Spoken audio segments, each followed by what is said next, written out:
Veľa žien hovorí, chcem cvičiť, ale nemám čas. Ako si ho nájdem, ako si to usporiadam tak, aby som si proste vytvorila priestor, hlavne časový. Takže poprvé napríklad, nepýtam sa ani tak o to, že či môžem, ale že to proste idem robiť a pýtam si ten čas. Nezabudnite, nie je to väčšinou dlhé, je to možno len 10, 15, 20 minút z dňa.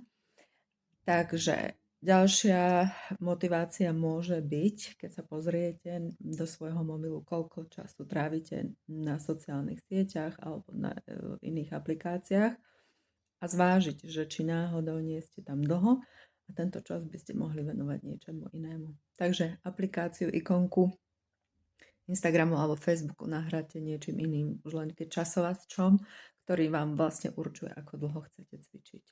Možno tých 10-15 minút. A ešte jedna vec, čo pomáha napríklad je to, že nový návyk prilepíte k niečomu, čo už robíte. Napríklad 10 minút, 15 minút pred mojou pravidelnou sprchou. Alebo po obede, po káve prilepím ďalší návyk, ako napríklad 15-minútová prechádzka. To znamená, že sa nám to začne spájať s niečím iným a to aktivuje to, čo budeme robiť pred alebo teda po. Takže vyskúšajte sa hrať s tým, pozrite sa na svoj kalendár, kde mi uniká čas a kde by som ho mohla nahradiť niečím takýmto.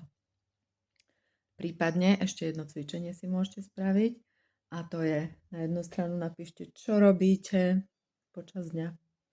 Všetko od začiatku až do konca a potom